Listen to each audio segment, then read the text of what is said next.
All right, welcome to episode 186 of Cowboy Ship. My name is Ted Stoven. He is Dustin Edwards. We're doing this very mobile this week. Dustin, I don't even where are you guys right now? And just so people know, Allie is definitely driving right now. Dustin is the passenger princess in the truck or the car. Specifically, we're like by Delia, I think. Yeah, Delia. Delia, Okay, Alberta. so for those On about route that don't to know on Delia. route to Hannah, Alberta. Oh, so you're almost to Hannah then. Delia is pretty close to Hannah. Yeah, about half hour, I think. Oh yeah, not bad. The old Highway 9. That's right. That's right. So when at So what that's where point in we the are drive currently on this beautiful December. And at what point in the drive do you start playing the Nickelback music? I think you got to give yourself about a 10-kilometer buffer, and that gives Yeah, you about two the better songs as you pull two in. to Yeah, three of the better songs. Yeah, but then Allie's family yeah, lives yeah, a little ways from Hannah though too, right? So there's a little extra buffer there too, right? yeah. You got 20 minutes to unwind it from there to the Okay, farm. So okay, this is good, good. Dustin, it's Christmas. This is a Christmas podcast. So you guys are going to Hannah for Christmas, eh? yeah, and then to Big Valley, and then back to Hannah for Christmas Day, and Wow. then back to Calgary. So it's a couple miles in between, but all for the joyous festive season. And where at which point do you air the grievances in that circle? Where does the Um, Festivus happen? well, today's the 23rd. Is this today? Is it Festivus today? I think it is. So Oh, today is I'll it? be airing Oh, my so today. grievances. Yeah, yeah. We'll be doing feats of strength at the dinner table, and nobody eats till Allie's pinned is the Christmas tradition. So Oh man, that sounds like fun. Well, I guess thanks everybody for joining us this week. Thanks for taking the time, Dustin. Thanks for making it work. Um, what? Sorry, I'm just gonna. Okay, and we've got Matt the intern, who's no longer an intern, also just joining in on the show. Dustin, I was talking with you. We are trying to line up a time, kind of getting down to the last second here, but we got to bring Matt in because we got to ask him about his Vegas experiences. This was his first time in Vegas, and shenanigans. yeah, shenanigans, right? So like Dustin and I have been in Vegas together at the same time. We probably shouldn't do that too often, but it was a lot of fun when we did do that. There was a lot of golf, there was a lot of memories, a lot of gambling. Some what was there? We sang karaoke on the strip at one point. We probably talked about that before on the show, but Yeah, a lot of party buses. yeah, that was a party bus time too. When we went golfing that time, and that girl sang a song to Gator because he was MIA that day. Oh That was yeah, quite fun yeah. on the ukulele. She had a ukulele and she was playing. Um, but Matt, actually Dustin, you go ahead. What do you got to ask Matt about his first trip to Vegas? Well, I just want to know the top highlight, the Top highlight. number one moment you remember or don't remember. Well, there's definitely a lot of moments I don't remember, so that happened frequently. But number one is a bit of a tricky one. Definitely seeing the NFR for the first time in person. That's pretty cool, just in general. Um, I think Ted and we went to the Chris Stapleton and George Strait concert, and I thought that performance was probably the best concert I've ever been to, and it'll be a hard one to beat. Um, that was pretty sweet. And then Coulter Wall was a pretty cool experience too. That whole Okay, deal there. can I pause, Matt, here that these are very family friendly answers. That there's got to be some more meat on this bone here for But Ted to want to pull you on the show and talk about it. There's got to be something better than some live music and rodeo. the live music Well, was great. I will agree, but I will tell Dustin. I got to jump in here because I did tell Matt. He was like, "Yeah, I think I want to go to the strippers later." I was like, "Matt, whatever you do, don't go to the fucking strippers in Vegas. It's gonna be terrible. You're gonna hate it. You're gonna sit down, and they're gonna demand money from you, and you're gonna leave a lot poorer man, and you're gonna feel a little bit what I say, Dustin. You're gonna feel a little bit. Your pocket's gonna be lighter, but you're gonna feel dirty when you leave." Like I was just like, just Yeah. don't. You're not gonna like it, Matt. But then he still went because it was his first time in Vegas. He didn't know any better. He yeah, didn't understand. Did you make it rain? I definitely did not make it rain. We just getting through the door was culture shock. It was $50, and we were like, "Oh my god, what is this?" So then, I Yeah. don't know. We went to the bar and just got a drink, which was also like 2 drinks was like $70. So still absurd. But then all these girls are just coming over and touching you and wanting you to touch them, and they're like, "Oh, just $300 for a lap dance." I was like, "Hell no, get away from me!" So, Did you? but I tried to act all innocent, so I was like calling all the strippers "ma'am," just to like be like, "Oh, I'm an innocent little boy. Please leave me alone." Okay, I'm curious. Did you use your credit card while you were there at all? At the strippers? Yeah. No, I did not. I heard some advice beforehand that you do not use your Yeah. credit card. You don't want to use it, but in the event you do, and it's been a long time, but I'm pretty sure it used to pop up as like a gift shop or something, so that husbands wouldn't never get trouble from their wives for using their credit card at a strip joint. But it's been a few years, so I just was curious if there was any interesting names on the statements for the place of business that was charging you. Well, No, I didn't see any of that. I heard that the strippers steal your credit card though That from is time to true. time. So maybe don't use that one. Dustin, Can I'll confirm. try this out. I'll try this out with on your stag party. I'll Okay. let people know. Yeah. Yeah. See what it shows up on the statement as. Yeah, just for scientific purposes, we got to figure out Yeah. what Yeah. happens. Yeah, purely So research. so you went to your first strippers in Vegas and you went to some great concerts. Any other highlights? Um, How'd the uh, gambling go, Matt? Tell us about not that. the gambling went poorly. I lost $200 on the first night at the tables that I sat down, and then there is no point of gambling where I had made any money. It was all just feeding the slot machines and feeding the tables. So, I don't have any fun big wins or big losses. I was getting pretty mad at Vegas for a little while there because I was always hungover Matt and wanted to go losing home. money. Yeah, He was really ready to go home, and then we She's drove a cruel, straight through. We were both ready to go home. she's a cruel mistress Yeah, at get that Vegas. right. She is. Uh Eddie, what's your biggest win and biggest loss in Vegas? Are you okay to tell people about this? You don't have to. Biggest win? Statute of limitations might have passed on the losses. Yeah. The biggest win. I never had like really huge ones, like maybe 4 or 5 thousand at once. The biggest That's the biggest ones. losses, yeah, like at once. But I mean, I would have Like one ticket because one. you like, Yeah. but you can like. Do you want to tell people what you used to do like back in those good old oil days, Eddie? Oil money days. Well, we had We some don't pretty have to. big. We don't have to tell people about it too much. We had some pretty big wins over some nights. You all of a sudden you got 20 grand in your collection, but Dang. I've also seen it disappear too. So But I've seen some 5-figure losses. Whoa. but what Dustin used to do, like he just had a budget. Like you'd take like 5 grand, right?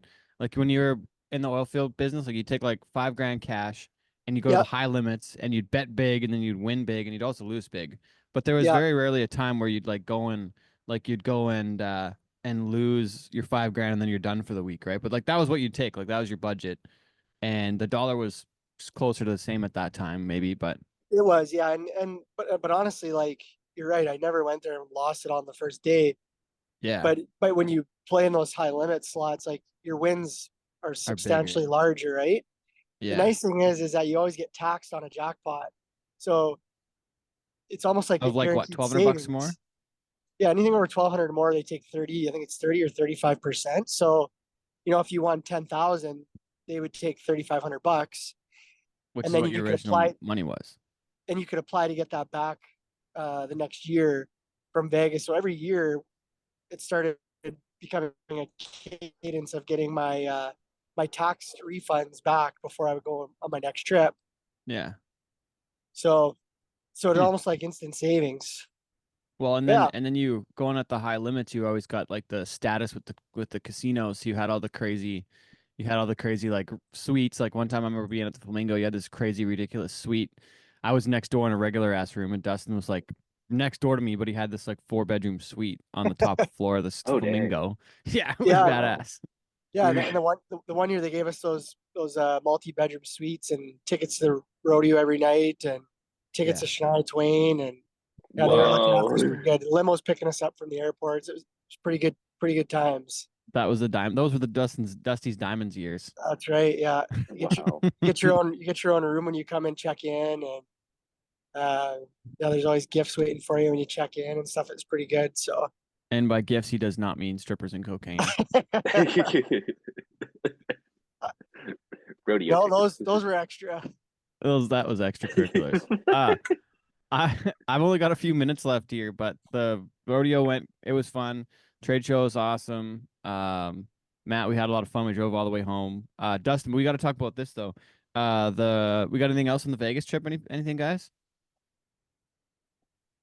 Shame, just shame and sadness. Sounds like Your shame, hangovers, anxiety, Monday Yeah. scaries. Monday Yeah. scaries, but Are you healed up from the trip back yet, Matt? Because that one beat you up. That all night drive kicked your ass a little that bit. all night drive beat me up a little bit. I was in rough shape. I'm back in action now though, so Okay, don't good. worry. Okay. Okay, Dustin, though, the Roughneck season starts on the 28th. And Merry Christmas, everybody, too, by the way. This is show coming out either Christmas Eve or Christmas Day. I guess it's already season 8, second episode of season 8. So we're on our 8th year of the show. But hey, the Roughnecks are back, Dustin. You're home. The guys are already what, 2-0, 3-0 now? What are they at? 2-0, yeah, 2-0 to start the 2-0. year. We played in Halifax and Albany, so good Yeah. start. But if you're catching this Home show opener. here, you've got 3 days to grab your tickets and come to the Roughnecks home opener. As everyone knows, it's a hell of a good time. Come for the We party, got- stay for the game. That's right. Come for the party, stay for the game. And we're playing Vancouver, so it's gonna be a rocking good time. Should be 14,000 in the dome, and should be good. Oh, wow. Good night. Is there a Dustin Edwards promo code like Eddie69420 or anything that we can get Afroman __69. for promo for ticket promo? Or we gotta work on that for If you go the- to Ticketmaster.ca and go to the Roughnecks and purchase a full price ticket, that'd be much appreciated. that goes into Dustin's bonus structure. So full price, Yeah. please. Yeah, If you're a friend of the show, you can afford a full price ticket. Sorry. that's right. Exactly. $30, dear. you get the cheap seats. It's actually Dustin. It's Afroman __69. It actually adds $10 to the ticket price. That goes right into Dustin's pocket. Yeah, that's right. Oh, we'll have to see what you're up to that day, Matt. You might have to come join us too and hang out. But do we got anything else, boys? I'm trying to think what else there is. Oh, wedding. The next show, by the next time the next show, the two trails become one in Stettler, Alberta. Yep. Yeah, the Stettler edition of the wedding will be happening. Yeah. So looking Part forward 2. to dancing and drinking and hugging and celebrating, and Yeah. gonna be good. Dustin, did I tell you that I've never been in a wedding party before? I've politely declined every other time previously. Really? Would you Yeah, this will be the decline first time. because of like rodeo schedules, probably? Yeah, honestly, like a buddy for sure. No, it was two friends that got married the same summer, and the first event was like the Ottawa event on the Cup Series. Like it was the first Cup Series event we ever had on TV, and I just really didn't feel like I could miss it. And the second one was the week later, and I missed that wedding too. I missed 2 weddings back to back that I was jeez. supposed to be in. And my like the friends of the one mom is still mad at me today that I missed the wedding. And I was like, Oh, I'm shit. sorry, but this is my living. It's how I make, like, I literally have been on this tour for a decade now, and I probably wouldn't have been if I missed that show. Damn. Like, how do you miss the first one? And I'm Yeah, doing it's 3 or tough. 4 jobs there. It sucks, Yeah. right? But like, Yeah. thank you to Dustin and Allie for getting married in January when Let's- there are no events that I'm going to be missing. On the next show, we'll play the audio of the video how I asked you guys to be in the wedding party. Oh yeah, that's a good one. That's a really good one. Yeah, that's probably a good platform to display it. 100%. Yeah. But yeah, I'm excited to be in the wedding. I don't know what that entails yet, but looking forward to being there, Dustin. And yeah, Merry Christmas, Happy New Year, everybody, and we'll enjoy. I guess enjoy the Happy Festivus. Happy Festivus, exactly. But Matt, you were there for the Dougie Hall for recording the show in Vegas. He was, his girlfriend came by and said hello, and she's actually from Merritt, BC. So Kay came by and said hello, and she's like, "Do you guys know Dougie Hall?" And I was like, "I know who he is, but I've never met him." And sure enough, she brings him by, and they're dating.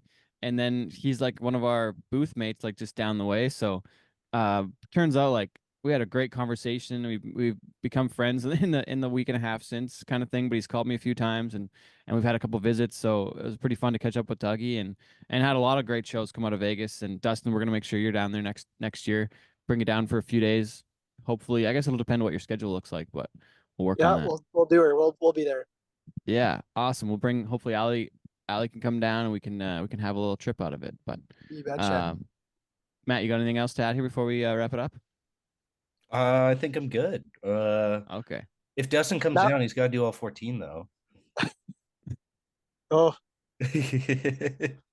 Matt, I do you don't know want if to I say can hi to let any? that happen. Matt, do you want to say Merry Christmas to anyone named Cinnamon or anything like that? Well, Actually, also, I forgot to add this earlier. One of the strippers who was like leading Uh-oh. us in, I told her, like, no, I don't have any money to spend on you. And she told me then, why the fuck are you even here? And yelled at me and then stormed off. So I did get yelled at by a stripper. For not having any money. Yeah. This is not a place to come to with no money. Yeah. she ain't wrong. Oh boy. Okay. Well, thanks everybody for joining us, and thanks for staying with us this long to get to the interview portion of the show, and thanks Dougie K for making this one happen, and we'll see you all. Talk to you all next year. Thanks for joining us, but enjoy the interview this week. Thanks. I guess year end thank yous. Thanks to Sean Morton for sticking with us and making this work, even though we're usually last minute, but it happens. But Matt, thanks for making it work. Dustin, thanks for making this work while you're driving. We'll put Matt Thanks, guys. Dustin's head over here. Try to figure out right here on the boat. On the background. We'll put him in that's not a real background. On the by way. boat. Yeah. Anyways, see you all. Thanks. All right, here we are, Las Vegas. It's a Tuesday. What do we got? 5 days left, but we got a very special guest we met this week. Earlier in the week, your artist came by, Isaiah. And I forget his last name now, but he came by, and then we got talking, and he showed me some of his designs, and I was like, man, this is really cool stuff. And then next thing I know, Kay comes by, and she's like, have you guys met Dougie Hall? I was like, no, but I've heard about him. Like, I definitely know who he is. And then she's like, well, I'll bring him by. So then she came over, and she's from Merritt, BC. But, folks, you may have seen him on Instagram. We just had a gentleman in the booth from southeastern Arizona. He's an hour from New Mexico and an hour from Old Mexico, as he said. But he knows all your stuff online, and I'm proud to be able to meet you this week, and thankful that we got to catch up, because he's from Browning, Montana. Please welcome to the show, Dancing Dougie Hall. Thanks for having me, Ted. Yeah, thanks for doing this. So we've been talking for quite a while here. We've kind of been a little bit distracted. There's a lot going on in Vegas. There's a lot of stimulation happening Getting a here, lot right? of customers. Yeah, we haven't sold much yet, though. We've been a little distracted, but that's okay. Hopefully you had a good week here too, eh? Yeah. Have you done this booth here thing before much? So last year was our first year. We were in the same spot, but we just had a 10 by 10. Yeah, I didn't have enough And- space probably. No, that was pretty hard to do. I mean, shoot people. What I found out is, you can correct me if I'm wrong, but it's almost like ranching, this merchandise stuff, because you got to treat people, they're like cattle. You got to have enough space to kind of have that flow they can walk through.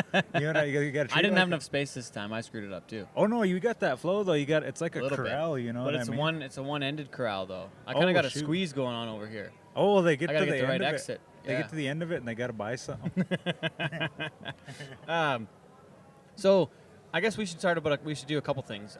You've done lots of these podcasts before, so I want to go on a little bit of a different path with some of it. But let's go back to Vegas, because you've got a bunch of stuff on the go here. But your social media stuff has really taken off. You've been kicking butt on all that stuff, and everybody likes what you're doing.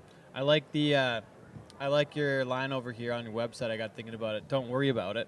I got to ask kind of bit about where that came from. But what's the last few years been like for you to build this social media? I looked you up on Google, and it says internet personality. So I was impressed, because I don't think mine says anything yet. So I like it. But tell me, like, what's the last few years been like? Like, how did you decide to start doing all this social media stuff, and tell us about the path, the journey. Man, it was crazy. Like, I was at a pretty rough spot in my life, and I didn't know what to do, where to go. I was, basically broke. Didn't know what I was going to do with my life. And I ended up, I needed some help, because my dad always told me, you got to get back to your basics. What makes you you? And I thought, well, what makes Dougie Dougie? And it's always been horses, right? Because I've always been a horse lover. And so what I did is I thought, well, okay, I got to get back to horses, especially bucking horses. I love bucking horses. And I was scrolling through Facebook one day and I seen a video for Veeder Ranch. It was George Veeder. You heard of George? Yeah. He's like a Yeah. 60-year-old bronc rider that, I mean, he don't look 60 like He's this. in great shape. This guy's cut. Like, he looks like he's in his early 30s. Yeah, and he's connected with or I think he sponsors Dawson Hay Yeah. and a few of those Lefty guys. Holman, Lefty, Dawson yeah. Hay. I don't know if he can't- sponsored Logan or not too, but I can't remember, but Logan goes there too. And so anyway, I seen these videos for Veeder Ranch, and this guy, like he's just got something about him, George Veeder, and he's energy. 60 some years old, great shape, and he's riding broncs. I mean, good. Like he's not hanging and rattling and taking a beating and getting them covered. Like this guy is spurring them, man. Like he was riding good. And then he shows like other videos where he's got people from all levels of bronc riding. He's got Dawson Hay there. He's got Lefty Holman. You know, he's got kids that are like riding in college. He's got kids in high school that are riding. Like he's got people coming there to get practice from every level, and he's got horses for every level. And I see the energy them guys had in the video. They were all smiling. They were all laughing. They were all helping each other. And so I thought, I need some of that. So I shot George a message. He said, call me in the new year. So I did. And I gave him a call. I kind of told him what was going on. Told him I needed help. He said, well, come down. When can you get here? And I said, as soon as I can load up right now. So he said, come on down. So I threw my stuff in my little Chevy Malibu and took off to California. And I went and rode broncs, and that's where I met all those guys. You know, and I hadn't rode in like 2 years, but shoot, I felt like I rode pretty good for not riding in 2 years, and it was just because being around all the positivity and stuff. And I met Mang Lee with Makeline Productions. Oh yeah, I love Mang too. He's like my brother. Wonderful guy. He made me pho. yeah. He anyway, I went down there and Mang told me, you know, I got to be great. You know, he's one of my best friends. And he told me, he said, yeah, Dougie, I was visiting with Lori O'Harver from Bronc Ride Nation and your cousin Chase Brooks, and we all agreed that you got a gift, but you don't use it. I said, well, what do you mean? What's my gift? He said, well, when you talk, people listen, and you got a story to tell.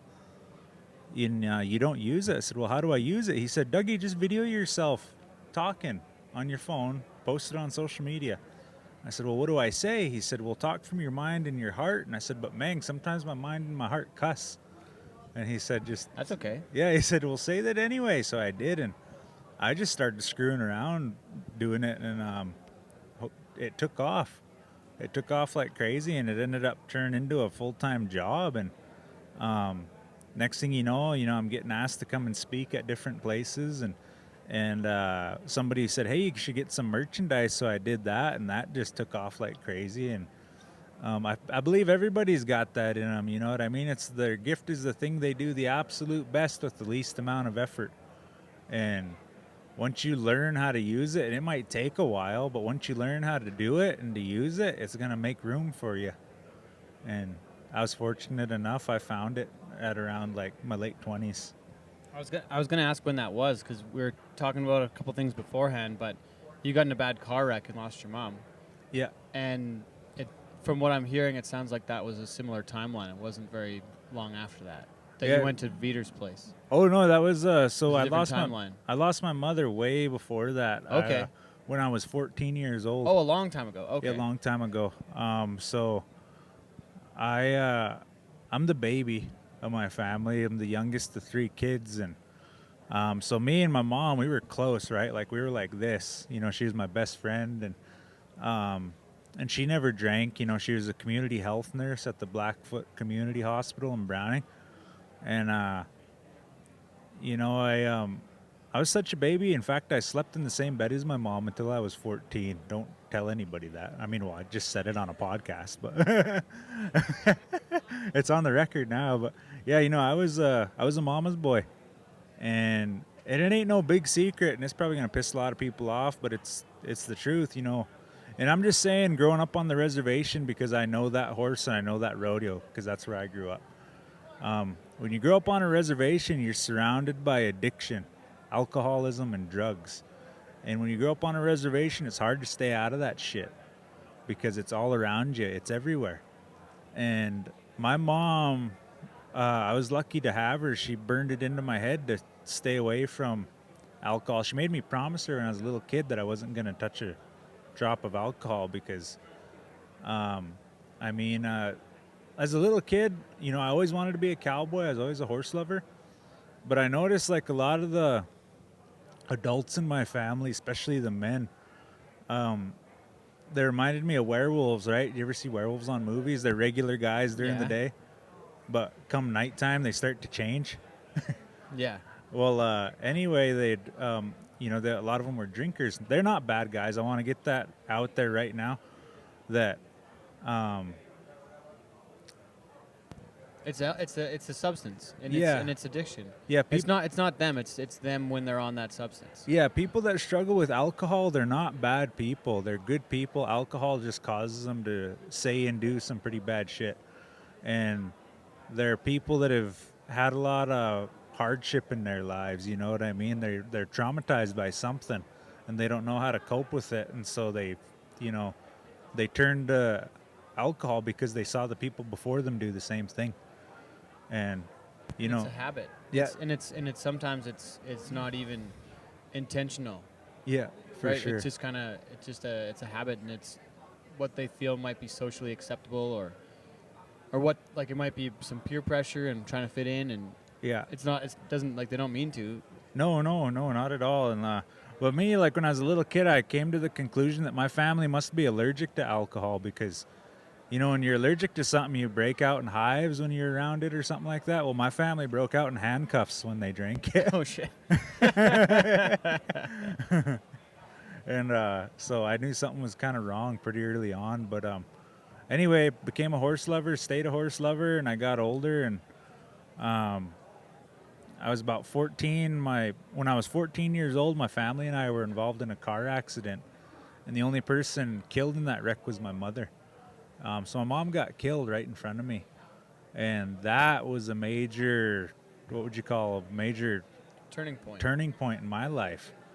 And you're still a kid, like, you're 14. Yeah, I was a kid still, you know, and I was like a colt that lost the mare. You know, I was wandering around kind of aimlessly. I didn't know what I was doing, where I was going. And by the time I was 20, 21, I was fortunate enough that I came back from college one year during the summer. I needed a job, right? So my Uncle Mouse, you know, he's a guy that I've always looked up to because Mouse,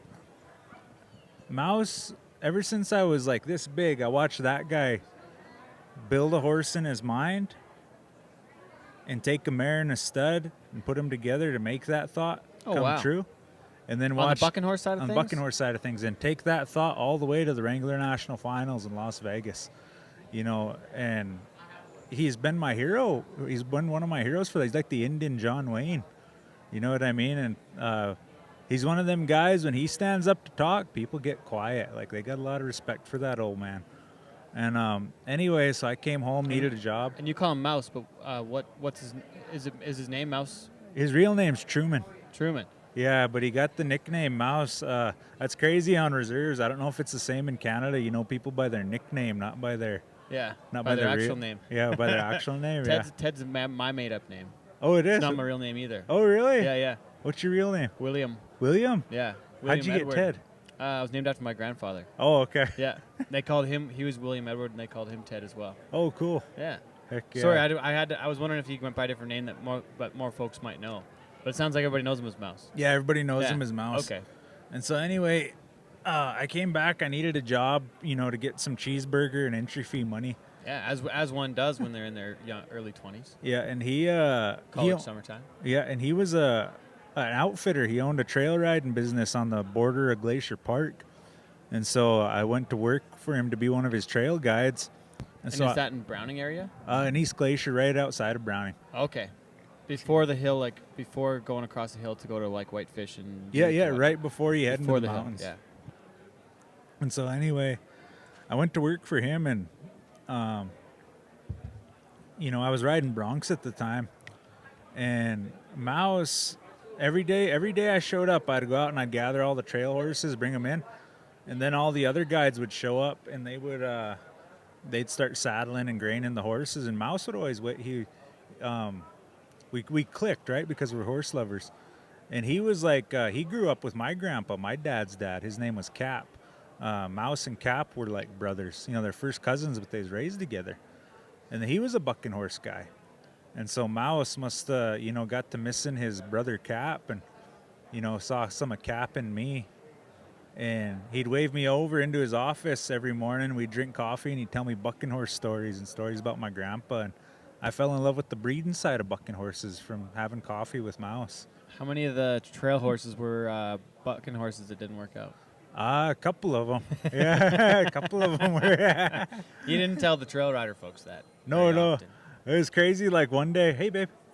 One time, my cousin, he's a great bronco, probably one of the best bronc riders come off our reservation. His name's Alan Cole Gobert. Yeah. He's a bit younger than me. He was working for Mouse, and one day he's trying to set his bronc saddle, his binds on his bronc saddle. Like just in the grass, like in the yard. Yeah, in the one of the stalls, and Yeah. that horse that he was getting on had been bucked before, and I thought, I was like, should I say something? Or should I just leave him? And anyway, he gets on that horse and he cinches him up, and Just to he's just fitting his saddle. he's just checking his binds, and Geez. he jumps on that horse, and we're like on lunch break, and we're right in the middle of all the stalls and stuff, and that horse had been bucked before.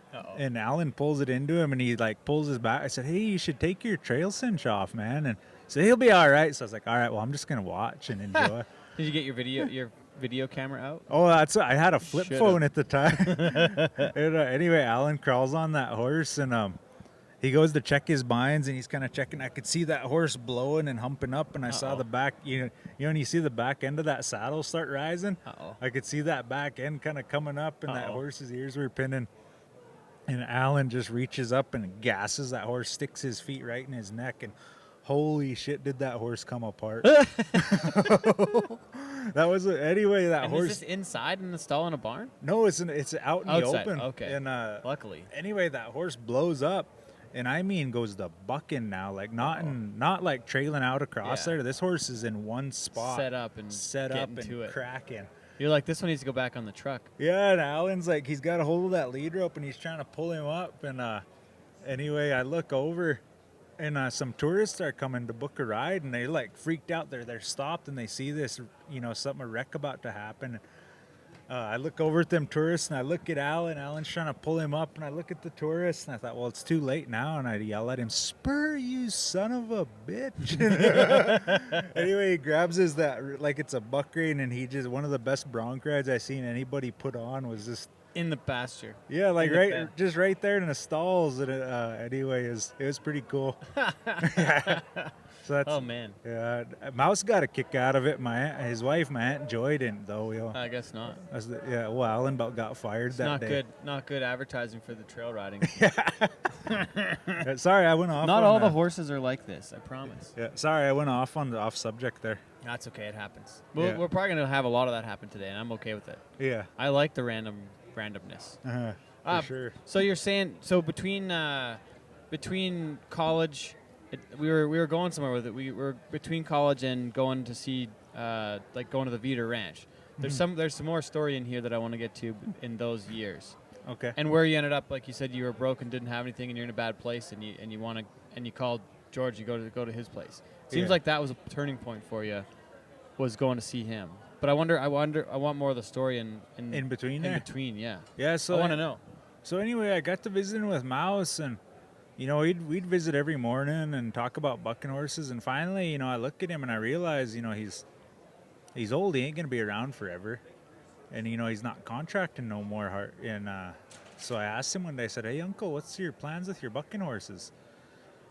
And he said, "Well, my boy, I'm going to hospitals now instead of rodeos. What do you got in mind?" And I told him, "Well, I watched you since I was this big.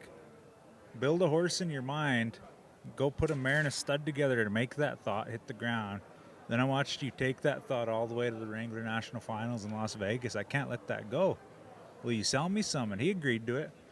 And so anyway, we went to going through his horses and bucking them and figuring out what was working, what wasn't. And anyway, finally the day come when we go to pick the horses that I wanted to buy. And we go and corral them, we get them in. And my favorite mare, her name's Marie Laveau. She's kind of separated herself when we get them in the corral, and she's staring at me. And She picked you. yeah, and I was gonna leave her because she was like the best one. I was gonna leave her out of respect for that old man. And he kind of looks over at her and he says, and like I said, he's like the Indian John Wayne. He says, "You want her?" And I said, "Are you sure?" And he said, "Yeah, you pick them. That way, if they don't buck, it ain't my effing fault." So anyway, I get her loaded. I get them separated, loaded on the trailer, And take him back to your place. yeah. Anyway, I go to I go to write the check, and I tear the check out, and I go to hand it to him. And he's the type of guy, like he's always shown, like, you know how them old gruff cowboys are. They show you they love you, but they ain't never gonna say it. No, they're not gonna say it. Yeah. Yeah. They're not gonna hug you. Yeah. They're gonna shake your hand. That might be about Yeah. supposed to get. There's no hugging involved. And like when I always tell him I love him and hug him, but when I hug him, he gives that, like they give that little awkward 2-pat on the shoulder and Yeah. they step away from you. Yeah. That's what he'd always do. And anyway, that day I tore the check out after we loaded the horses, and I went to hand it to him. And he looked at me and he said, "I hope they give you a good start, my boy. I love you." And he gave me like a real hug. Like Oh, wow. he grabbed me and embraced me, and I just start tearing up, and I said, "Holy shit, you finally said it." And I had to write you a check first, but you finally said it. And Oh, wow. after that, he kind of said, "Well, yeah, the bigger the check, the more I love you." I thought you were gonna say he was gonna tear up the check. No. He kept it. He kept it. No, he kept it, man. Yeah. That's so. So when did you start with the bucking horse then? What year was that? What year was that? It was probably about 6 years ago, 6 or 7 years ago. something like that. Yeah. Oh wow. So then Yeah. you're a contractor, and that's expensive shit to do. Yeah. I mean, Yeah. but I always tell, my girlfriend and I, Kay, we talk about it with people. People say, them are expensive. That's expensive to hobby, And I say, Yeah. well, It's not a hobby; it's a business. I tell them I've spent way more money on a lot dumber shit. So, this is a good addiction. You know what I mean? That's true. As you say, good medicine. Yeah, good medicine. Is that where that name comes from, or what's the story? Yeah, because horses have always been good medicine for us, so we decided to call it Good Medicine Bucking Horses. Yeah. And is it the two of you together? Yeah, two of us together. Do you yeah. want to jump in and talk with us again here for a second? You want a chair? Okay, so good medicine. Talk about the name and then get everything going. And we got to introduce Kay as well. Yeah, this is my beautiful girlfriend, Kay. She's from Merritt, BC. And where did you guys meet? You had a fun line about that. Oh, I'm a good stud. I jumped a lot of Jumped fences. a lot of fences. You even jumped a wall at the border. Yeah.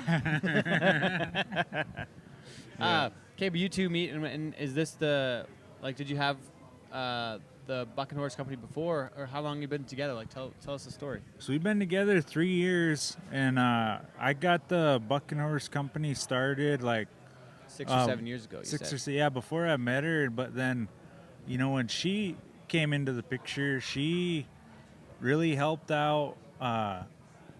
She saved our asses, because there was a few decisions here and there that I could have made that would have definitely been detrimental, been fatal to the bucking horses and the merchandise. And she put the skids to that, and she's long and short of it is she's the brain. You know what I mean? The business manager. Yeah. So. And what's anyway. your background? So like the rodeo background and stuff. Yeah, and business and what did you do before? Okay, so And what all are you doing now? Do you have another job too, or I don't know the whole story. so I grew up in a roughy family. Yeah. My dad's a bull rider. What's his name? David Sterling. Okay. Yeah, and I have a brother named David too. Yeah. He's also a bull rider. But I have Also David Sterling. Yeah. Yeah. Yeah. But I have an uncle. His name is Sam Spahan. He was I don't really know a whole lot of his history, but he made a pretty big name for himself down here in the States. Rode in OMAC and He I won think- some pretty big pro rodeos Yeah. back then. yeah, he won some Yeah. pretty big pro And rodeos. from Merritt too. Yeah, he was originally really? from Coldwater Res, but he moved Yeah. down to Arizona. Oh. But I don't know a whole lot about my family, well, his side anyways. But yeah, I grew up in a bull riding roughy family, and yeah, just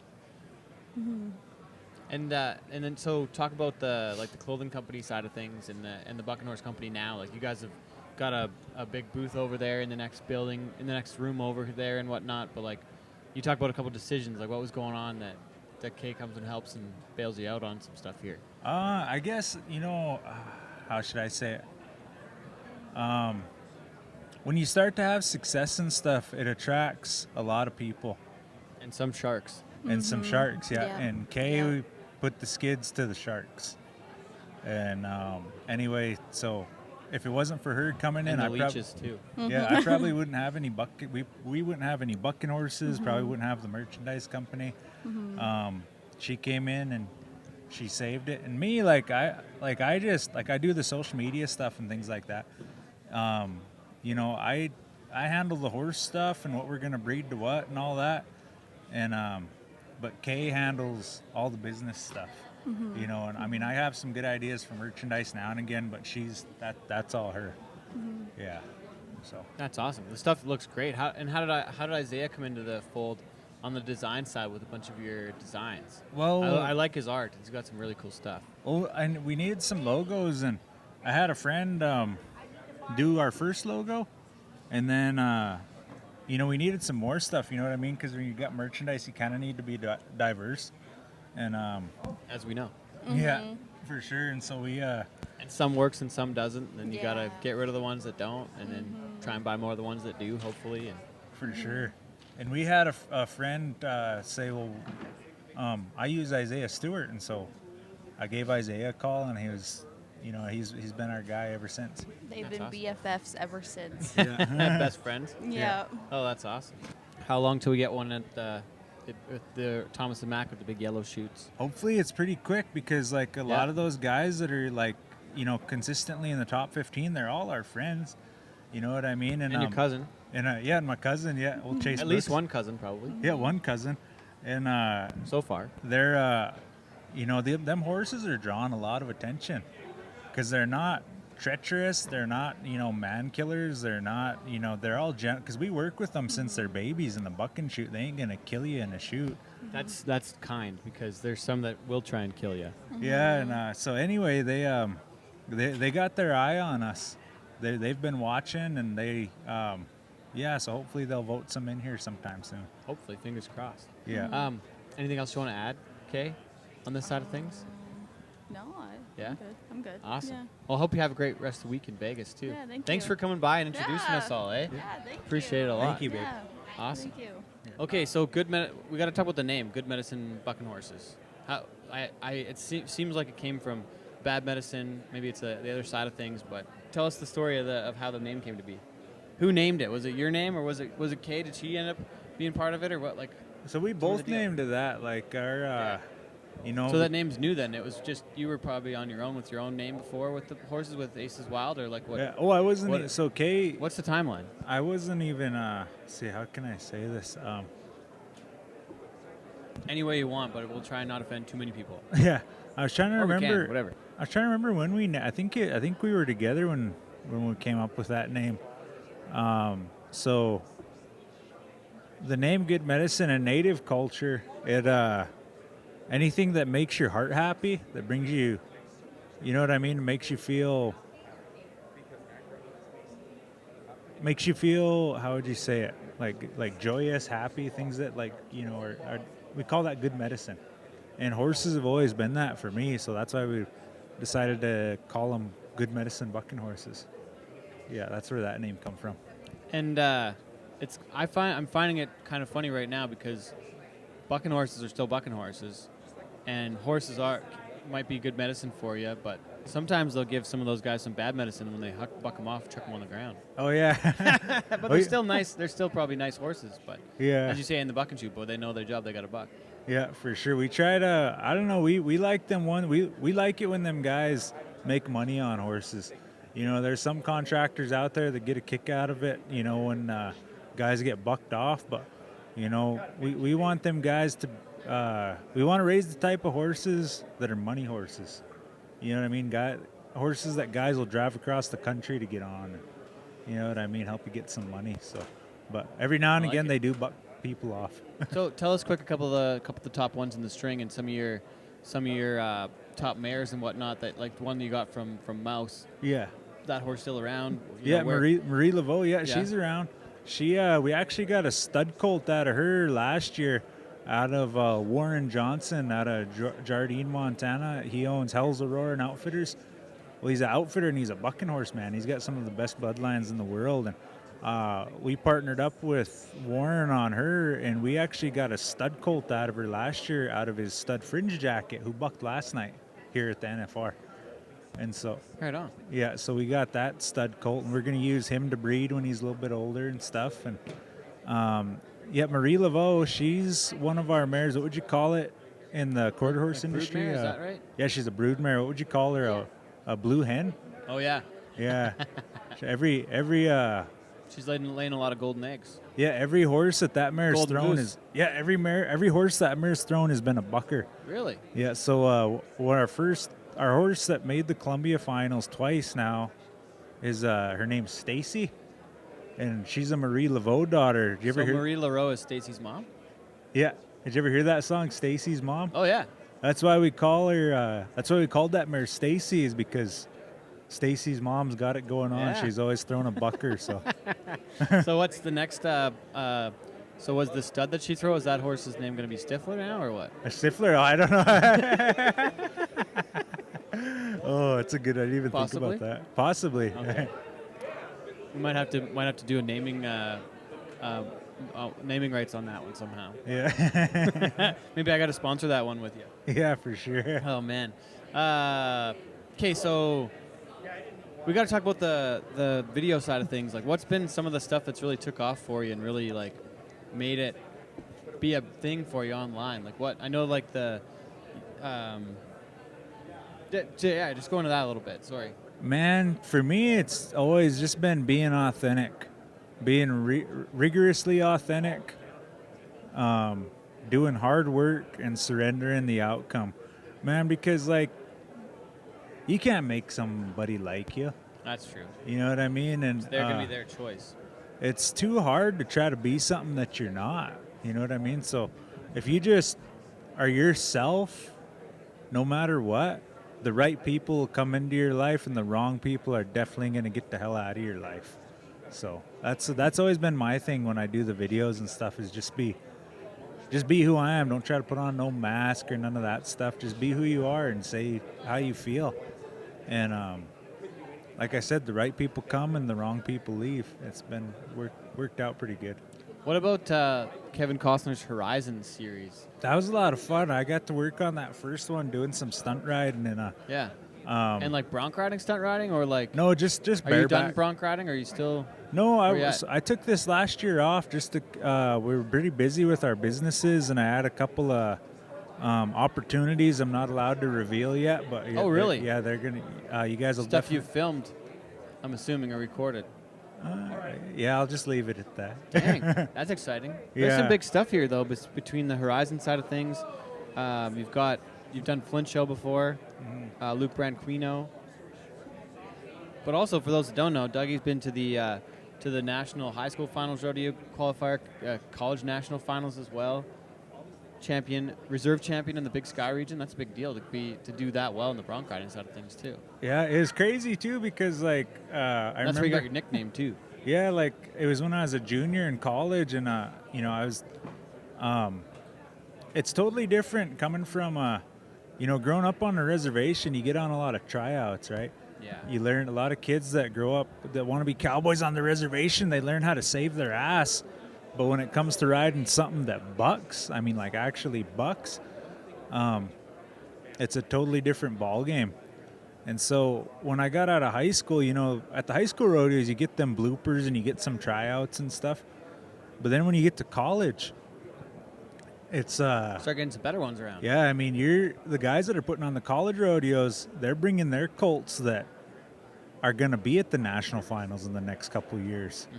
You know, you're getting on the wolves. They're throwing you to the wolves, and it's either going to make you or it's going to break you, and them things buck.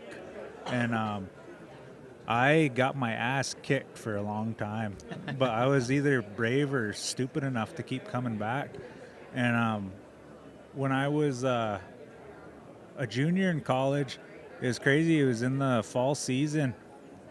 I had it was Dick Lyman out of Great Falls, Montana. He was the Great Falls rodeo coach, and I was getting my ass handed to me a lot at them college rodeos. And he told me, he said, "Dougie, you're getting your ass bucked off because you're trying to spur. Keep doing it." And so anyway, I did, and I got bucked off all fall season. And come springtime, you know, I just said, you know what? I'm going to throw caution to the wind, and I'm going to think like Billy Etbauer, because Billy Etbauer didn't worry about points. He didn't worry about money. He didn't worry about none of that stuff, because it makes you think some type of way you shouldn't. And so anyway, come springtime, I just said, I'm going to go have fun, and that's what I did. And I remember we were at the Missoula College Rodeo, the regional finals, and I drew... I think I drew 2 Jess Martin bucking horses, Jess Martin and Fred Hershey bucking horses. Yeah. And they've got a lot of horses that have been to the national finals and stuff. And I remember I got on this horse, and it was in the short round. This horse was bucking across the arena, and I was getting kind of loose and getting jacked up out of there, but the whistle blew. And so by the time the whistle blew, I was already getting bucked off, so I just bailed. Boot went flying, and when I hit the ground, the announcer said, "He did it! He just made the college national finals rodeo." And I didn't even know till he said it. And I started, really? Yeah, and I started crying. That's pretty cool. Yeah, and it just all happened from just being myself and just having fun. And yeah, that's pretty wild. That when you just stop worrying about stuff, don't worry about it. You know. Good things will come to you. Is that where that came from, or is that something that your mom told you? That kind of just came to me. Yeah. Huh. So what's next for you? And I got to go back to the Horizon thing though. Did you meet Costner much, or was he kind of like? Yeah, I got to meet him. Oh, you did. It was crazy because. Did he know who you were? No, he didn't. He had no idea. Oh, really? And so anyway, we were. It was our first day of shooting, and we had to shoot this scene where we were like running bareback, like all the Indians were running bareback through this creek bottom. And anyway, one of the guys ahead of me, his horse kept crow hopping. Every time we would take off, this horse would be crow hopping. And you know me, like watching a movie, like and a horse starts crow hopping, it looks a little jacked up, like it just kind of throws everything. Authentic. Yeah, it just throws everything off. And so anyway, we're getting ready to switch to a different scene, and Kevin's there, and he's directing. Yeah. And they're like, all right, we're going to go to the next scene, and we're going to move location. And he was getting ready to jump in his car, and I yelled at him, "Hey, Kevin!" And everybody's like, no, you don't talk to Kevin. And he spun around, and he looked at me, and he's like, yeah, what's up? And I'm just a peon stunt rider guy. And he doesn't know anything. He comes up, and I said, "Hey, this horse keeps crow hopping with this guy. Do you want us to like chase him out of it, or just let it go? Like, what do you want us to do?" And Kevin was like, "One of the horses is misbehaving." And I said, "Yeah, this one right here." And he looked at the Wrangler and went like this. So I got that horse fired. Oh, really? Yeah. Oh, no. Yeah. But so did they reshoot it then at all, or what happened? I can't remember what they did, but anyway, after I told him that, he was like, "What's your name?" And I said, "Oh, I'm Dougie Hall." He was like, "Oh, thank you, sir. It's a pleasure to meet you." And he was just really cool. Really? Yeah, it was Dang. pretty nuts. But yeah, I got the assistant director. What are they called? ADs. They kind of got pissed at me because you're not supposed to talk to the head honcho and stuff. Oh yeah, there's a bunch of hierarchy. Yeah, you got to go through them. I just I kind of took their job away. They got mad at me, but oh shit.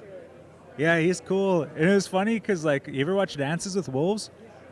So, I was what's the name?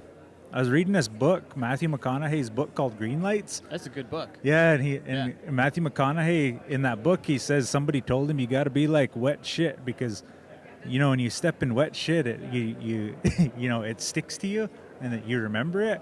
He said you got to be like wet shit, and so I thought, all right, well, I gotta make Kevin remember me somehow. Yeah. And so anyway, Was that before, or was that before you yelled at him?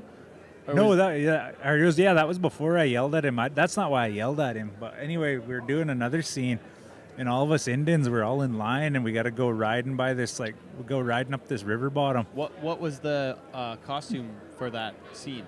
I don't know. It just, they had us wearing like headbands and stuff like that. And I had tattoos, so they had a long sleeve shirt on me and stuff. Yeah.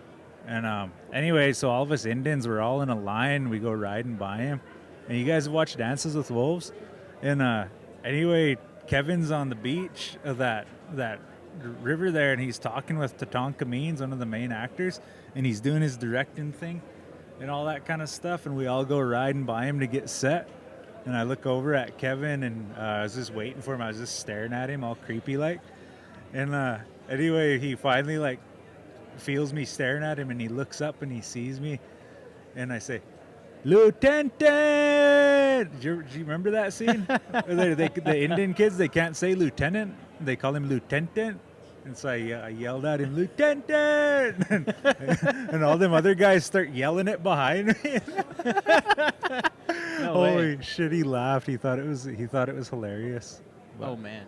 yeah. So he remembers you now. Yeah, I think so. I hope so. Oh, that's fun.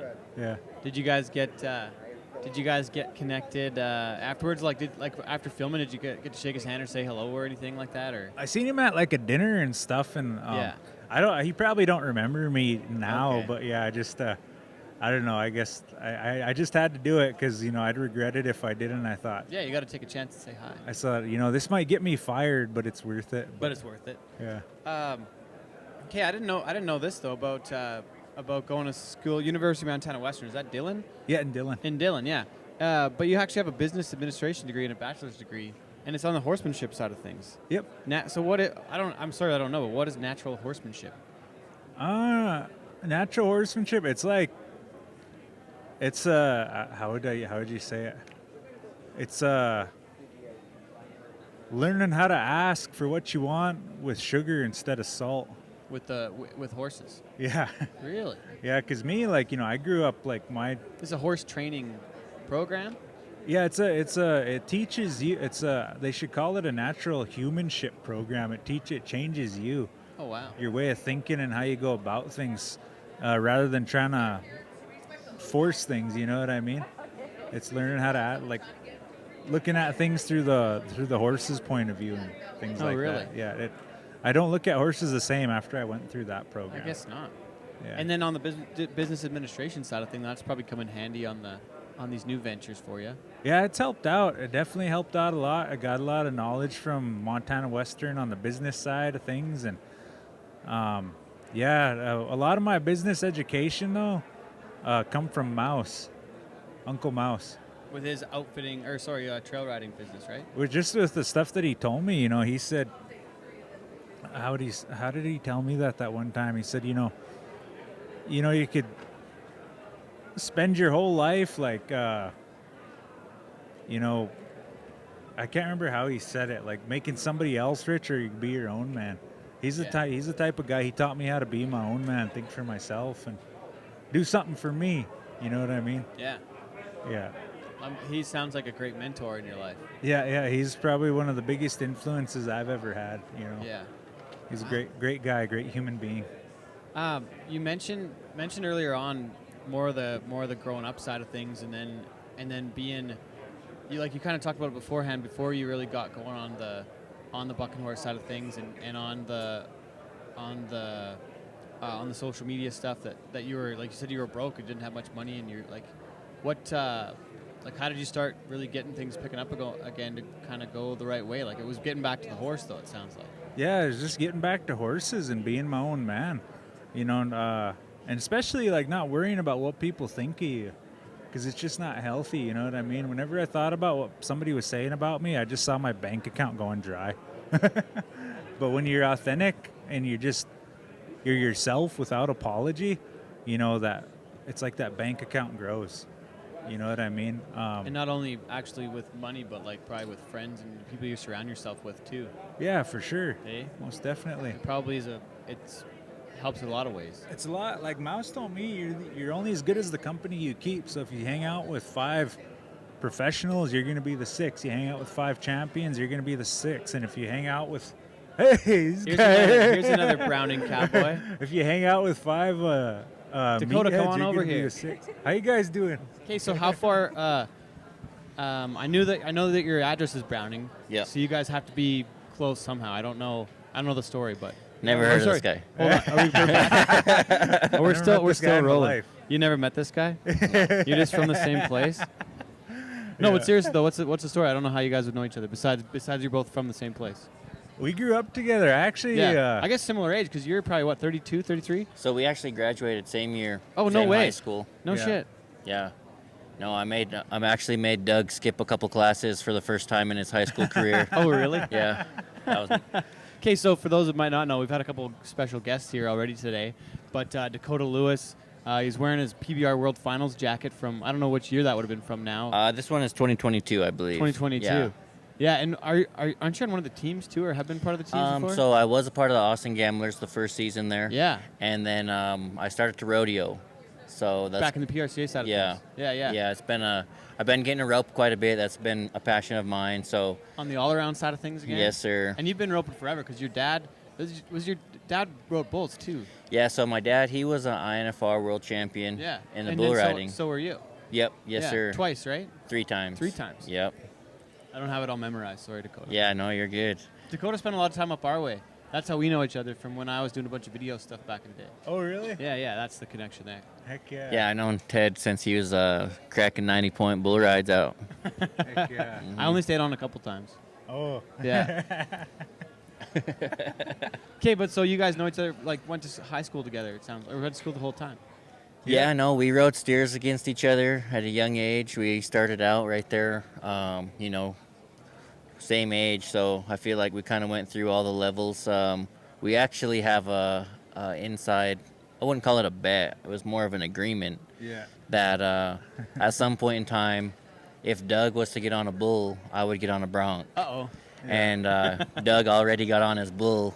Uh-oh. Yeah, So I you still wanna- you got debt to pay, it sounds like? Or what? Yeah, no, I'm feeling it though. Uh-oh. I'm wanting to go, but as soon as I get healed up, I'm gonna get on a bronc. Get on a bronc? Yeah. Well, that you could more easily win the all-around that way, I guess, too. Like I'm- the hard way, on the rough stock side only. I'm not too sure. I hadn't been on one, so there's them nerves of actually doing it. Shoot, how old were we? Like 17, 18?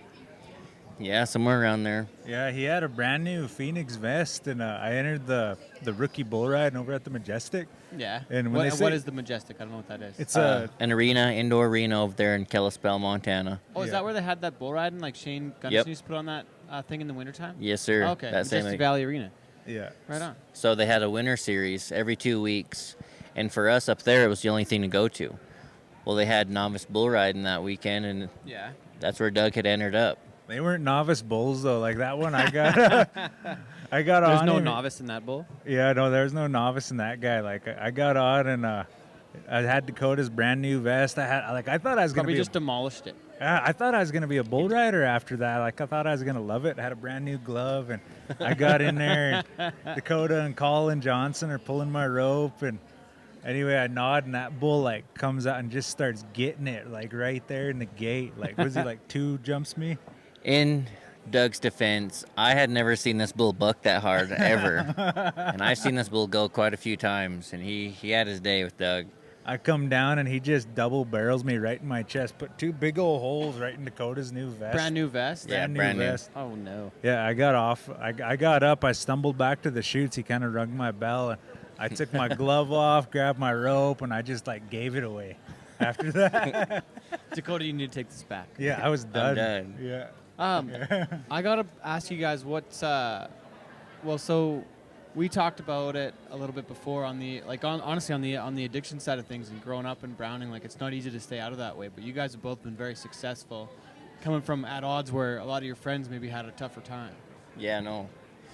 For me, being there from Browning, I mean, I love the area, love the ranch, and there are, a lot of hardships, underlying issues that really people don't want to speak about or face within addictions or whatever you have. Mental health side of things, Mental honestly. health, physical and mental health is a huge priority. I know for sure growing up, Doug, he was a cross country runner, and I wrestled and played basketball, so we was always physically active, just to help us on the rodeo side as well, and we had a pretty good group of friends. We didn't like to cause no trouble. We went to the rodeos, we had fun, we enjoyed what we did, we loved it, and I feel like we was kind of just trying to lead by example with doing something that we truly cared about, and for us, being on the stage that we got to be now, for everyone back home, it kind of just pushes forward of, the capability that we all have within our own selves, regardless of the hardships that you go through, where you come from, you have a good attitude and put forth a good effort towards something, more times than not, you're going to have a good outcome. Well, and you guys can be great role models in the community too now for the next generation of kids growing up in the area too. Yeah, for sure. I mean, that's what ended up help saving my life was somebody having the courage to tell me their story, and I found myself in somebody else's story, and hopefully we can give them, I guess, a survival guide that might be able to help some. Who was your positive influence that side then, Dougie? You just mentioned that. Who was that? Well, one of them would be Mouse, because he's Yeah. a guy that struggled, and I feel like I can talk about it because he talks about it, in public and stuff, and he's proud of being sober. He told me one time, he struggled with alcohol when he was younger, and he's a guy that had hit a rock bottom and gotten sober and changed the way he thought, and then he went on to be, one of the best bucking horse breeders in the country. Like, you can't go anywhere and people hear my last name, they're like, do you know Mouse? Anywhere in pro rodeo, you know what I mean? Yeah. And Mouse was one of them, and my dad, my mom, it's just we were fortunate. We had a lot of good, what I call 90-point people around us to help us on with our lives. Oh, right on. Yeah. Well, and Dakota, how about the success Dougie's had in the past few years? He's gone on to kick some serious ass lately. Hey, I tell you what, ever since we were young, I love this guy. He's been a huge inspiration in my life, and, I feel like we really helped each other, boost forward.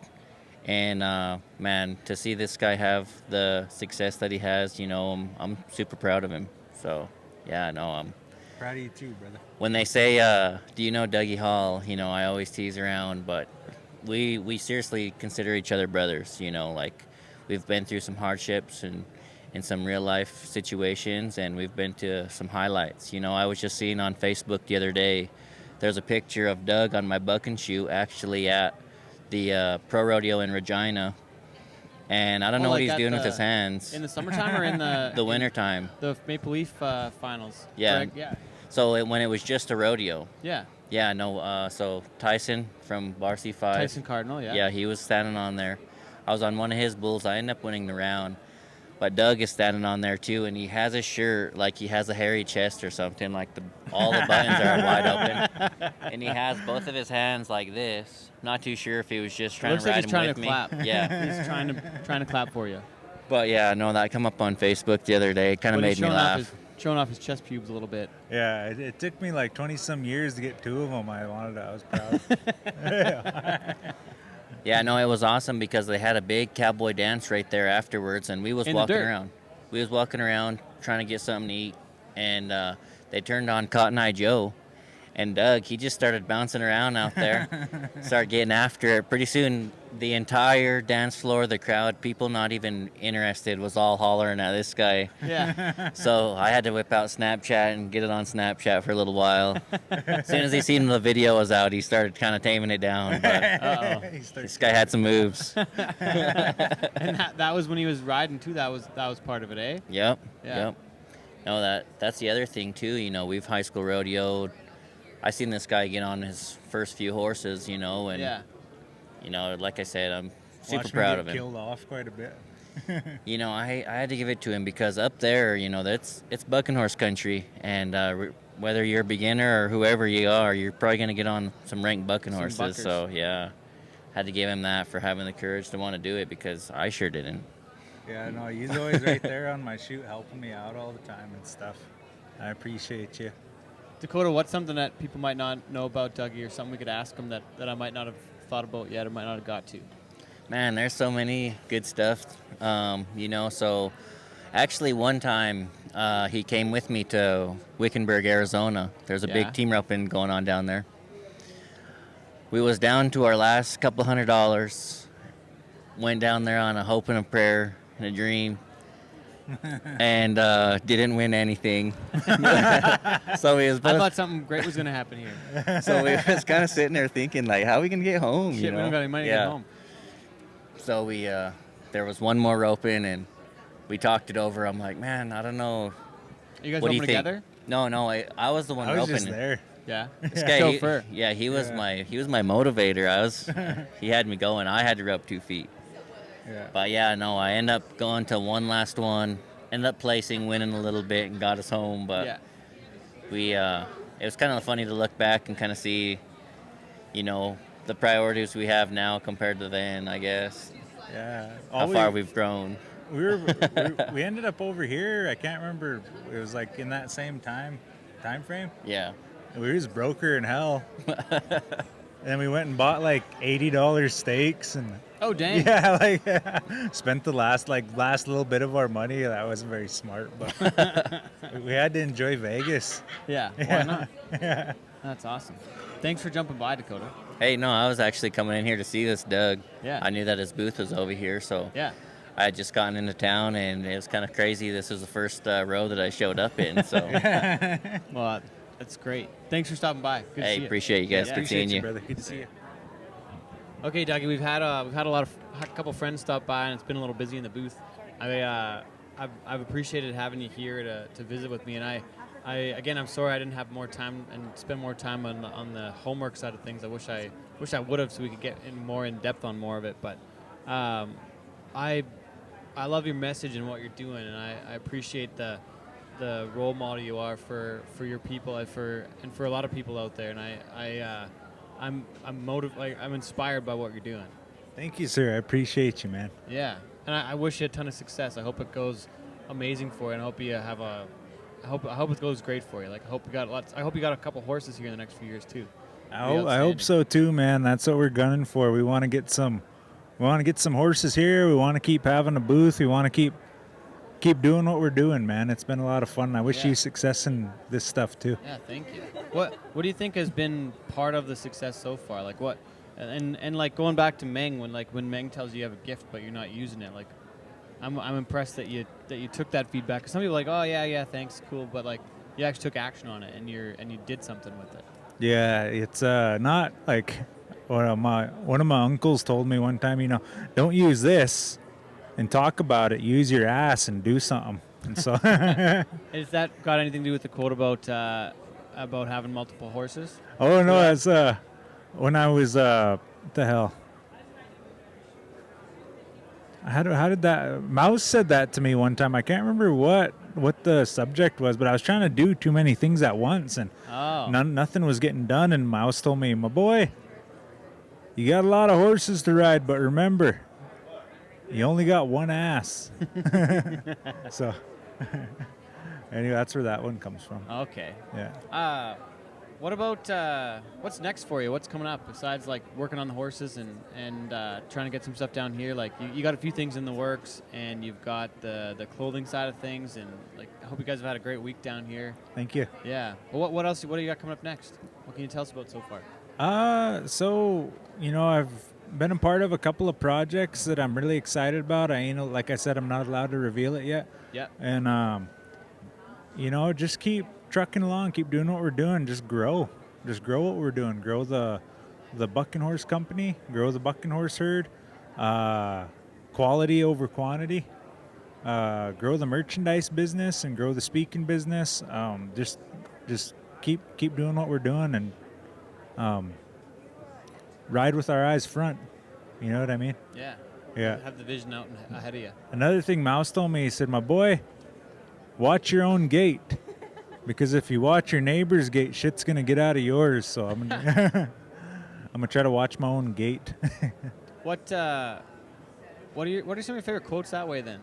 Made me think now, but what are some of the good pieces of advice or some of those good quotes you could pass on to the listeners today? Oh, about from I call them Mouseisms from Uncle Mouse. Mouseisms, yeah. Am I allowed to say them in public? Oh, yeah. Well, I guess we'll find out. Yeah, no. What the hell does he say? Oh yeah, I was working with him one day. We were riding along, and he pointed at his dog. He said, "See that dog right there? He's worth about 20 of you. The only reason I bring you with me is because he can't open gates." Yeah. Yeah. How about well, so there's one video of yours that I watched that made me think some more, and I think there's a lot more conversation on this that we could talk about. But you said that the founding fathers started the United States in July. It was July 4th, 1776. But the indigenous American population didn't have citizenship until 1924. Yeah, I can't remember the exact year. I'd have to look at my. I think you said June 6th or June 2nd, 1924. I'd have to like look at 150 years later, you said? Yeah, I'd have to look at my notes. But yeah, American Indians, we haven't been citizens very long. I don't even think my great grandpa was even born a citizen. Which is absolutely unbelievable. Yeah, it's not honestly. very long ago, and we've been through so much stuff together, and there's still stuff going against us today in this world. We've been through so much. We need to help each other out. But one thing I've come to find, especially with finding success in the merchandise stuff, the film industry, the bucking horse world, is American Indians are the best at pushing each other down. When they see somebody having some success, and I'm just saying American Indians because I know that horse, I know that rodeo. But I'm sure it happens everywhere. People want you to do good, but not better than them. And once you start doing good and you start finding some success, people say and do a lot of horrible shit to try to tear you down. And it's usually because they're pretty upset with themselves for some reason. And they shouldn't be. They should be proud of you. They have the opportunity to do what you're doing. They have the same opportunity. They have the same hours in the day. You know what I mean? Yeah, it's true. They got access to social media. They got access to, you know what I mean? The resources are out there. You got to quit using this and talking about it and use your ass and do something about it.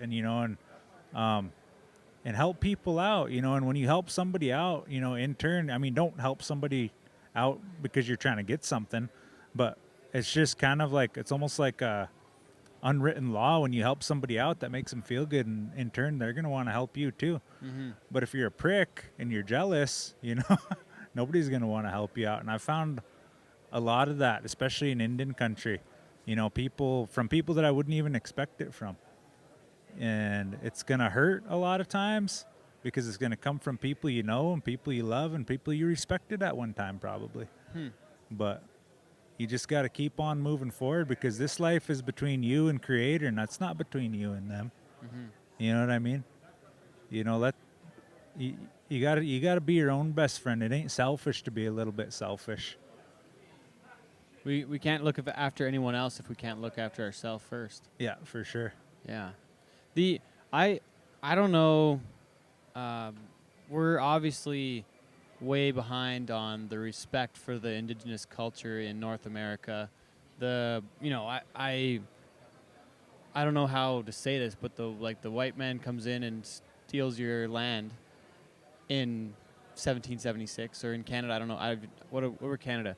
1867, so we're 155, 57 years old at this point. Mm-hmm. But the entire system is wrong. Like the residential school side of things, it's just a lot of it's pretty unbelievable on what happened to the indigenous, on the culture side of things and the people. I can't believe what was done and how that was culturally acceptable at the time, to take people from their homes and put them, bring them to town to teach them on the education side.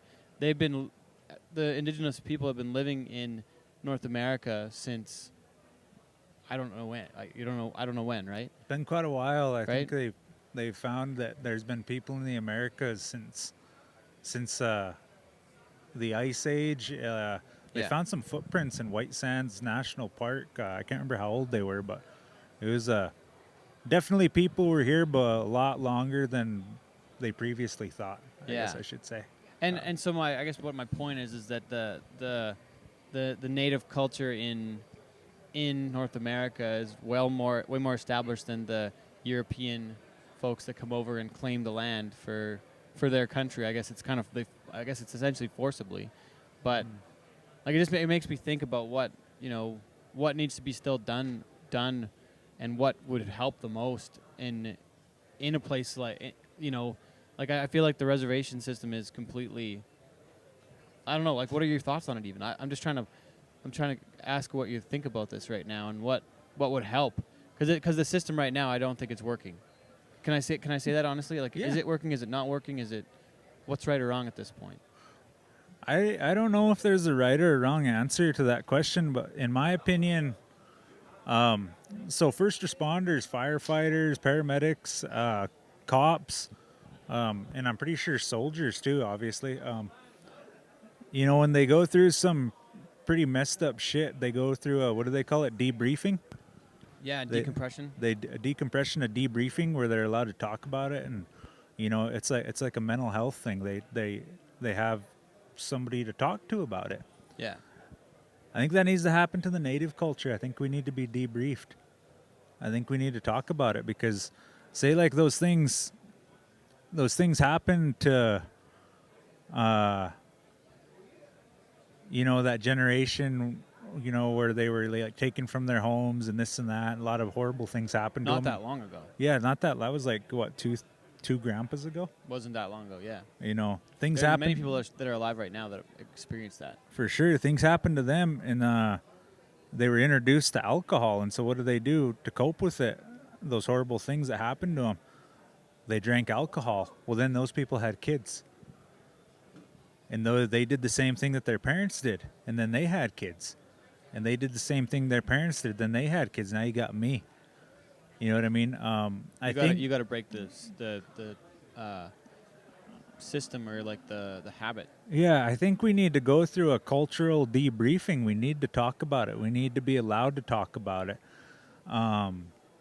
And I think the main thing is people in general as a society need to listen to understand instead of listening to respond. And you kind of understand what I'm saying? Like, That's my intention on this entire show. oh yeah, for sure. And I don't want to tell you something. I want to hear from you. Oh, for sure. And I think a lot of society needs to do the same thing. You know what I mean? Because how can I say that? What do they call it? I think it's called generational trauma. Yeah. And I don't think, a lot of people, like, they get upset, and I feel like rightfully so, they're upset about what happened back then. But we need to realize Canada and the U.S., those nations are like a child, right? They stumbled a lot in the beginning. A child, when they first learn how to walk, they fall on their face. They make a lot of mistakes. They make a lot of screw-ups. They continue to screw up through adolescence. When they're kids, they can continue to screw up as teenagers, probably more so as teenagers, and young adults, into their 20s, they continue to screw up. But then they turn into, adults, and I think that's kind of what our countries are doing, is we're maturing, turning into adults. We made a lot of mistakes in the future together, because I'm not, full-blooded American. There's one of my local stock inspector buddies. Oh yeah. Is he staring us down over here? Yeah, he's staring us down. They where was I at? We made a lot of mistakes and stuff, but I think we're growing. I think we're maturing. I think we're learning, and I think both countries have learned a lot from their mistakes, and Because me, like, I'm not full-blooded American Indian. You know, I'm half white, and so if it wasn't for, you know, I'm not saying that stuff should have happened, but you know, I wouldn't be here. You know what I'm saying? And we need to look at each other as human beings, not as, you know, not as this group or that group and separate each other. We need to look at each other as human beings and listen to each other to understand. And I think that's the first step. Well, I hope there's some more I hope things continue to improve Yeah, for on sure. that side of things. Yeah, And I most feel definitely. like some of it is improving, isn't it? Yeah, I think so. Some of it. Yeah, shoot, they let this Indian into the Columbia River Circuit finals. They thought they thought we had good enough horses. You know, in the Columbia River Circuit, I gotta say, shoot, we found a home over there. You know, a lot of the people over there, they were, you know, in rodeo in general, you know, we're all horse lovers coming together, and you know, I found a lot of family in rodeo. Yeah. No matter the color, in the Columbia Circuit, anywhere I go, you know, it's one thing that connects us all is horses, livestock. Literally worldwide. Worldwide, yeah. Really. Yeah, for sure. The you mentioned Columbia River, but that's a little ways away from home. Like for me, home would be Montana Circuit. It's Great Falls is what, like an hour from Browning? 2 hours. So actually, hours? I'm like kind of northwest, kind of north central Montana. So Yeah. to go to the Columbia River Circuit, it's basically the same distance. Oh, okay. Because Yeah. Columbia River's like Washington, Oregon, and northern Idaho, or all of Idaho. Yeah, what is yeah, it? it's like Is that correct? Washington and Oregon and like some Idaho and stuff. Yeah. Okay. Okay. So fair enough, because there's a lot of the rodeos that you would be attending from your area would end up being way over in like eastern Montana, which is an 8 or 9 hour drive. Yeah, it's far away. You're just as far close to go the other way. yeah, Fair enough. for sure. Fair enough. Okay, so there's a couple more things I want to get to, but one thing we ask all our guests is, what is your definition of cowboy shit? What's my definition of cowboy shit? Is being what you got to be at the time. Yeah. You know what I mean? Adjusting to fit the situation. I think that's cowboy shit. Okay, and on the cultural side of things, we kind of talked about this a little bit earlier, and there's a lot of the indigenous population. There's a lot of really great cowboys on that side of thing. But we go back and think about and even if we go further into this, we can say there's a lot of African American folks that are great cowboys that were great cowboys a long time ago in the start of the West and kind of like the settling side of North America. Mm-hmm. But I'm trying to think what my point is here and trying to grasp the concept of it. But like back in the day in all the movies, it was Cowboys and Indians, or there's like the Cowboys and Indians magazine and whatnot. And there's a lot of there's just so much crossover, and it's such a similar culture. Like we're all very similar. I'm not sure what I'm trying to get at, but I'm curious of your thoughts on this too. Yeah, I think we're all pretty similar, man. We're all just trying to survive. you know, True. this world's not an easy place to live, but I think, you know, especially back in the day, it was all about survival, man. And shoot, I think Still is today, honestly. yeah, still is today, and I think that's where a lot of a lot of the African American cowboys, you know, they found their way to make money through livestock, things like that. And that was a lot of them. There was a lot of great African American cowboys. You know, still is. One of the coolest ones I ever think of is Charlie Sampson, the world champion bull rider. Yeah, from like the middle of Los Angeles. Like was a city guy from Los Angeles that ended up kicking at like being a world champion bull rider. that just goes to show you what the human spirit can do. Like people can run numbers and statistics and shit like that all they want, but you can't run numbers and statistics on the human spirit. And yeah, no, Charlie Sampson, he's one of my heroes. I think that's pretty cool. Come from, he said Los Angeles, and ended up being a world Compton, champion I bull think. rider. Yeah, that's pretty dang cool. Huh. Yeah. Right on. Anything you want to leave anybody with? One piece of advice or one quote? One quote. What should I say? Can be your go-to too. Like it can My be your- go-to? Yeah, if you want. Dealer's choice. So my Uncle Mouse, one thing I always remember from him is, you're only as good as the company you keep. So you gotta, people, and I kind of mix my own with Mouse's here too, because he said you got to be careful about what you choose to feed. He said because a 50-point horse eats just as much grass as an 80 or a 90-point horse. So be careful about what you choose to feed. And I think that goes for people too. Make sure you're feeding and surrounding yourself with some 80 and 90 pointers. And remember, you may have a lot of horses to ride, but you only got one ass. So prioritize. What about the horses that are marked in the high 90s and low hundreds? Like we missed those ones. Oh, I missed those ones. Oh shit! I say like 80 and 90 pointers because they're like close to perfect, but they ain't perfect. That's true. You know what I mean? Yeah. None of us are. So if you want to find Dougie, find him on at Dougie Hall on TikTok, Instagram, Dougie Fresh Hall on Instagram. Yeah.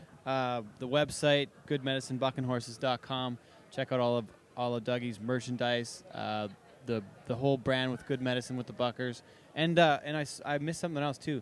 The studs too. There's something Black Diamond studs.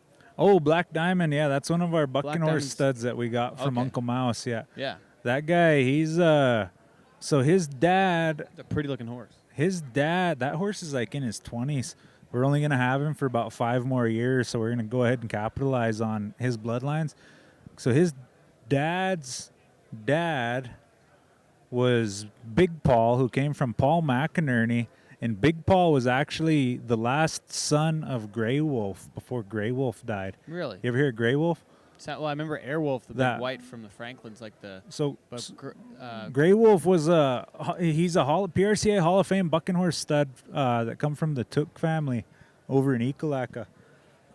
And Grey Wolf, I can't remember what the percentage is, but it's something crazy. Like most of these national finals horses, bloodlines can be traced back to that Grey Wolf, Really? some way, shape, or form. And- So our stud Black Diamond, his dad's dad was Big Paul, who was the last son of Grey Wolf before Grey Wolf died. Big Paul died on Mouse's ranch. oh, really? Yeah, and so that Black Diamond is a great grandson of Grey Wolf, so that's pretty damn close to the engine. You know what I'm? Holy. Yeah. What about some of the stuff that Mouse has raised? Were there some that he sold to somebody, or like, did he ever have a PRCA card? Like, I don't know. I don't know. He the whole was story partnered there. with Flying Five and Big Bend Rodeo. Yeah, so like he supplied a lot of those horses. Yeah. So they had their own foundation piece, and then they got linked up with Mouse, and they got I don't know the whole story, but I know they definitely got some foundation mares From Mouse. from Mouse and from my wow. part of the country, and so Mouse had a hand in building, helping build Flying Five and Big Bend into what it is. Oh, wow. Yeah, and so he was partnered with them for a lot of years, like 30, 40 years, something like that. And yeah, so a lot of people don't know this, but a lot of these pro rodeo bucking horse programs, not a lot of them, most of them. Most of these pro rodeo bucking horse programs, they got Indian ties. You can trace those bloodlines back to Native American breeders. Yeah. Well, because if we want to go further back, Hey, how you guys doing? Hey. we can go further back, but all the horses, like, were here previously 200 years ago. Right? If you want to go like that further back, then everything is that way. Yeah, Technically, right? But there's not a lot of credit being given, though. I guess is what the point is. yeah. That's my point. Is I think the American Indians and the natives up in Canada, A lot of McDonald crew. I think they need to get more credit for what they've done because if it wasn't for the natives in the bucking horse community, there wouldn't be a bucking horse community. And I think they didn't do all of it, but they did most of part it. of it. Big Yeah. part of it. Yeah. And I think they need to be given credit for what they've done. And Let's give some credit right now. First one I got to say from Canada, Vern McDonald has Yeah. spent so much money and effort and time to build C5 Rodeo, Most and to build his definitely. bucking horse string. yeah. Like, I might be wrong here, but I also might be totally right. Where I don't think there's been anyone in the rodeo business besides maybe the Teton crew that sunk more time and energy and funding into building a rodeo company in the last decade. for sure. Last Like 15 years. Like, yeah, kudos to Vern and his entire crew, Tyson, Jillian Grant now as well. Like they've done so much. For sure, there's a lot. I think I'll try to go ahead and name the ones that I can think of. Yeah. The native families that have played. Like I wouldn't say they were the entire engine of the bucking horse world, Yeah. Fair. but these people were definitely like a belt and a piston and all that. They were Yeah. the majority of it. So the families I can think of would be like my family, the Hall family, Yeah. the Kitson family out of Browning. Some good buckers came from the Bullshoe family off the Blackfoot Reservation. I'm probably missing a couple. And sorry, we most definitely are probably missing a couple, but we're doing our best here with on memory. Yeah, off of memory. There's another guy by the name of Alex Sherman from my country back in the day. Cotton Rosser actually asked me about him one time. Really? Yeah, I think Cotton got some horses from him. I'm pretty sure. Who else? I'm trying to think. And then like up in Canada, there's like the McDonald family. Yeah. There's the Godfreyson family. Mm-hmm. There's Lindley's. There's Archie Jack, who's passed away. Archie, I want to say Archie did a lot of stuff with Kessler's. Is that right? I have no idea. Oh, I just know he was a foundation, one of the foundation guys. Who else was there? There was the Shawls out of the Bitterroot Valley there over in like Kalispell area. There was, all these, and there was the Gunvilles out of South Dakota. Yeah. I can't forget them. But yeah, a lot of these pro rodeo bucking horse programs, you could trace their bloodlines back to native families that were bucking horse breeders. Wow. Yeah. Awesome. This has been a lot of fun. Thank I feel you. like I've learned a lot today too. Thank you. Anything else to add though? Sorry, one more time.